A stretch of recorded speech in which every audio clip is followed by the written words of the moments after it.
everybody, it's your boy Jimbo.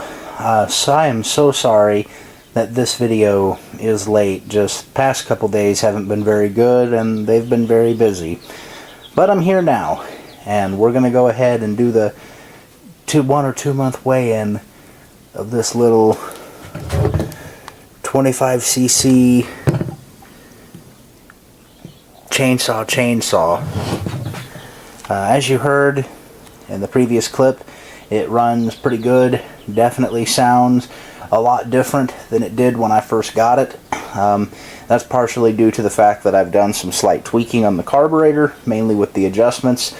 No modifications to this thing. I will say that I did do one slight little improvement, if that's what you can call it that, because I don't really see anyone else on YouTube talking about it, is this little piece right here. I removed it off the inside of the air box on the carburetor, and ever since I did that, it seemed like the hesitation that this thing had just kind of went away. I ended up doing the same thing on the Neotech too, because I felt that was pretty interesting. Somebody let me know in the comments if that's something I've stumbled across or if I'm setting myself up for failure by doing that. But yeah, it's been a fairly good saw so far. I still have no complaints in terms of performance. Literally my only complaints about this saw are, of course, no surprise, the fuel and oil caps. I don't know if it's just the way the caps were manufactured, or if it's the way the tank is, or if it's just a low quality fuel cap gasket around the edge. But I've tried a couple different size O-rings from a Harbor Freight O-ring kit, and unfortunately, even though they kind of sort of worked, they didn't exactly fix the problem entirely. They were still very much seeping fuel and oil, and there was even an instance where I went to use this thing and it had, I guess, seeped and evaporated out all the fuel, because I wasn't smelling any fuel and I wasn't seeing any. So I'm guessing what it did was it was a slow seepage that was slow enough to where it would evaporate when something did leak out from the cap. The oil cap continues to leak no matter what I do.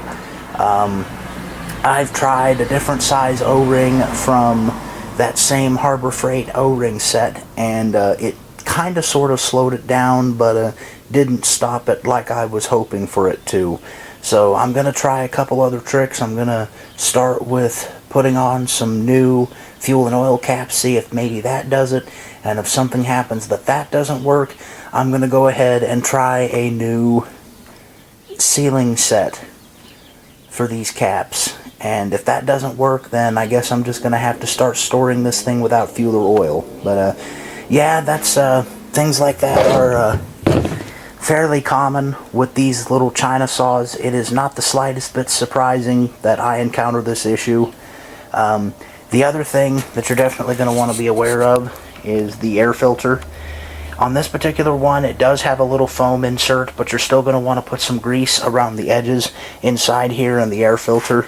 You're also going to want to put a little tiny O-ring or piece of cardboard there that blocks up the hole that the filter has that the screw slides through, and that way it blocks off that area of potential entry for any gunk, because unfortunately these saws are very, very, very prone to poor air filtration. So yeah, just some things to be aware of.